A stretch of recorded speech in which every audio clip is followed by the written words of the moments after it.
రక్షణ లేకపోతే ఇంక సామాన్య ప్రజలకు రక్షణ ఉంటుందా? ఒక అడ్వకేట్, ఒక హైకోర్టు అడ్వకేట్గా ఉన్నటువంటి కోటిపల్లి అయ్యప్ప గారు ఆయన ఒక సొసైటీలో కోట్లాది రూపాయల అవినీతి జరిగిందని చెప్పేసి ఆయన పట్టువదల విక్రమార్కుల్లాగా పోరాటం చేస్తున్నాడు. సో పోరాటం చేసి అతని మీద రెండోసారి అటెంప్ట్ టు మర్డర్ ఇది. గతంలో కూడా ఆయన మీద హత్యాయత్నం జరిగింది.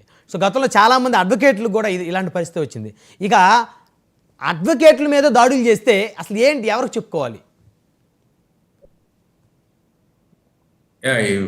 ముందుగా ప్యానెల్లో ఉన్న పెద్దలకి, అలాగే కోటిపల్లి అయ్యప్ప గారికి,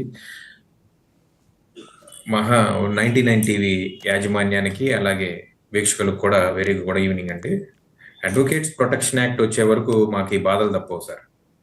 ఎక్కడైతే అడ్వకేట్స్ కింది స్థాయిలో న్యాయస్థానంలో కాకుండా ఫీల్డ్లోకి వెళ్ళి ఇలాంటి ఎంక్వైరీస్కి కానివ్వండి, లేదా ఇతర న్యాయపరమైనటువంటి చర్యలు తీసుకునేటప్పుడు కానివ్వండి, పోలీస్ స్టేషన్స్లో కానివ్వండి, ఇలాంటి అవమానాలు కానివ్వండి, ప్రమాదాలు కానివ్వండి, దాడులు కానివ్వండి ఫేస్ చేయడం పలుమార్లు జరిగింది.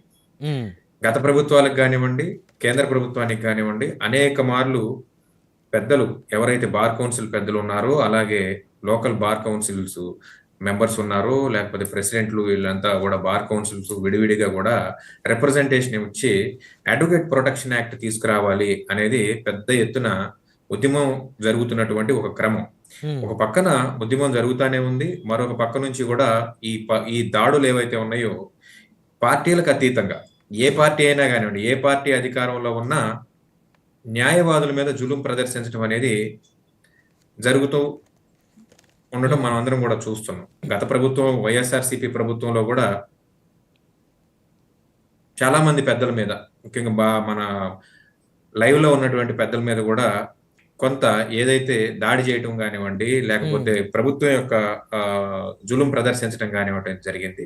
అలాగే ఈ ప్రభుత్వంలో కూడా కోటిపల్లి అయ్యప్ప గారి మీద జరిగినటువంటి దాడి కానివ్వండి, ఇంకా 2-3 చెదురుమదురు ఘటనలు కూడా ఉన్నాయి. వీటన్నిటి మీద కూడా లోకల్ బార్ కౌన్సిల్స్ అన్ని కూడా సంఘీభావం ప్రకటిస్తూ, ఈ దాడుల్ని వ్యతిరేకిస్తూ, కోర్టు విధులను బహిష్కరిస్తూ పలుమార్లు మేము రాష్ట్ర ప్రభుత్వాలకు కానివ్వండి, కేంద్ర ప్రభుత్వాలకు కానివ్వండి వారి దృష్టికి తీసుకెళ్లి అడ్వకేట్ ప్రొటెక్షన్ యాక్ట్ యొక్క ప్రాముఖ్యత ఏంటి, అది లేకపోతే అడ్వకేట్స్ ఏ రకంగా ఇబ్బంది పడుతున్నారు, ఉంటే వచ్చేటువంటి రక్షణ కవచాలేంటి అనేది కూడా అనేక సందర్భాల్లో వివరించడం జరిగింది. కేసులు ఏవైనా కానివ్వండి, కారణాలు ఏవైనా కానివ్వండి, కానీ దాని యొక్క ఫలితాలు మాత్రం అల్టిమేట్ గా ఈ వాదులు ప్రతివాదుల తరపున నిలబడినటువంటి అడ్వకేట్స్ తీసుకోవడం జరుగుతుంది. తెలంగాణలో అయితే ఒక భార్యాభర్తల్ని న్యాయవాదులు ఇద్దరిని కూడా నడి రోడ్డు మీద నరికి చంపడం కూడా చూసాం గతంలో. అవును, అది ఎక్కువ సమయం కూడా అవలేదు, నాకు తెలిసి ఒక 1 year 1.5 year సబ్జెక్టు కరెక్షన్. అవును, ఇద్దరు దంపతుల్ని నడి రోడ్డు మీద నరికి చంపారు. అలాగే చాలా మంది అడ్వకేట్స్ ఎవరైతే పోలీస్ స్టేషన్లకు వెళ్తారో వీళ్ళ మీద పోలీసులు తమ అధికారాన్ని చూపించడం, ఇబ్బంది పెట్టడం, లేదా అధికారంలో ఉన్నటువంటి నాయకులు ఇలాగ ప్రత్యక్షమైనటువంటి దాడులకి పూనుకోవటం, ఇవన్నీ కూడా చాలా ఇబ్బందితో కూడుకున్నటువంటి వ్యవహారాలు. నేను ఈ కేసు యొక్క పూర్వాపరాల గురించి చర్చించదలుచుకోలేదు, కానీ ఏది ఏమైనప్పటికీ కూడా న్యాయవాదుల మీద దాడులు చేయటం లేదా దాడికి పూనుకోవడం లాంటి ఒక వ్యవహారం ఏదైతే ఉందో దీన్ని పూర్తి స్థాయిలో ఖండించాలి. దీనికి పార్టీలకు అతీతంగా, సంఘాలకు అతీతంగా ఖండించాల్సిందే, తప్పదు. At the same time advocate protection act యొక్క విశిష్టత ఏంటనేది, లేకపోతే ఆవశ్యకత ఏంటనేది ఈ దాడి నేపథ్యంలో అయినా సరే రాష్ట్ర ప్రభుత్వం గుర్తెరిగి తగు చర్యలు తీసుకుంటుందని చెప్పేసి నేను అనుకుంటున్నాను. కాదు, ఇప్పుడు ఇలాంటి సంఘటనలు జరిగినప్పుడు మరి పోలీసులు కూడా ఎందుకు ఇమీడియట్గా రెస్పాండ్ అయ్యే పరిస్థితి లేకుండా పోతుంది వెంకటేష్ గారు? ఖచ్చితంగా ఇక్కడ పోలీసుల వైఫల్యం కూడా కొంత ఉందనే చెప్పాలి సార్. ఇప్పుడు కారణాలు ఏమైనప్పటికీ కూడా ఒక న్యాయవాది మీద దాడి జరిగినప్పుడు ఖచ్చితంగా పోలీసులు దీనికి సంబంధించినటువంటి ఎఫ్ఐఆర్ కట్టాలి, బాధితులకి తగిన సహాయం చేయాలి.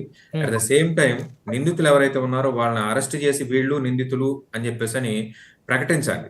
ఈ రోజు ఆ పరిస్థితి లేకపోవడం కూడా ఒక రకంగా మనం అందరం కూడా విచారం వ్యక్తం చేయాల్సినటువంటి ఒక పరిస్థితి. మరి రాష్ట్రంలో అనేక సందర్భాల్లో కేసులు కట్టడం, పోలీసుల అత్యుత్సాహం మనం అందరం చూస్తూనే ఉన్నాం. ప్రత్యర్థి పార్టీల మీద విరుచుకుపడినటువంటి సందర్భంలో మనందరం కూడా డిబేట్ల మీద డిబేట్లు పెట్టినటువంటి పరిస్థితి. అట్ ద సేమ్ టైం ఒక అడ్వకేట్ మీద ఈ రకమైనటువంటి హత్యా ప్రయత్నం జరిగినప్పుడు ప్రభుత్వం తన తరపు నుంచి ఏం చర్యలు తీసుకున్నది ఇది రెండోసారి.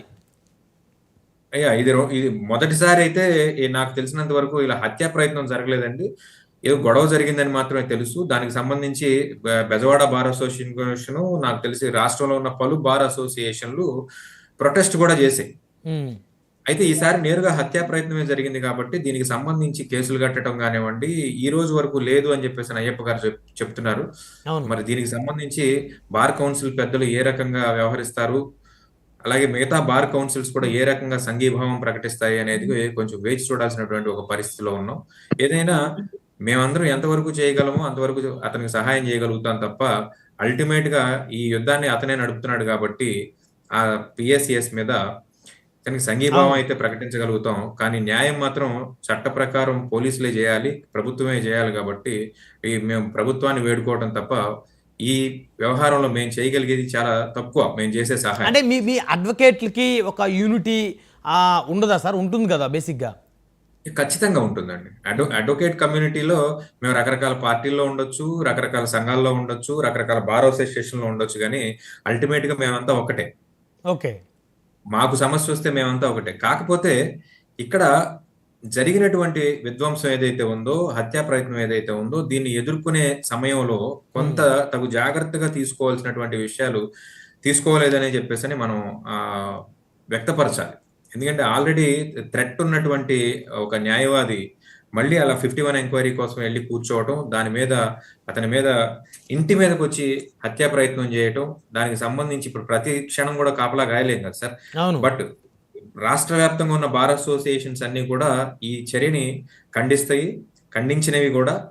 దీనికి సంబంధించి ఇంకా ఉధృత స్థాయిలో ఏం చేయాలనేది స్టేట్ బార్ కౌన్సిల్లో పెట్టి దీనికి సంబంధించి డిస్కషన్ కూడా చేస్తారు.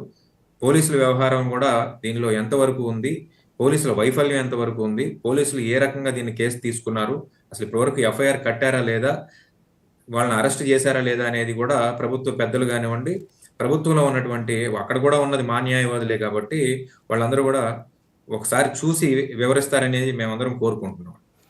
రైట్. సింగళూరు శాంతిప్రసాద్ గారితో మాట్లాడదాం. శాంతిప్రసాద్ గారు నమస్తే.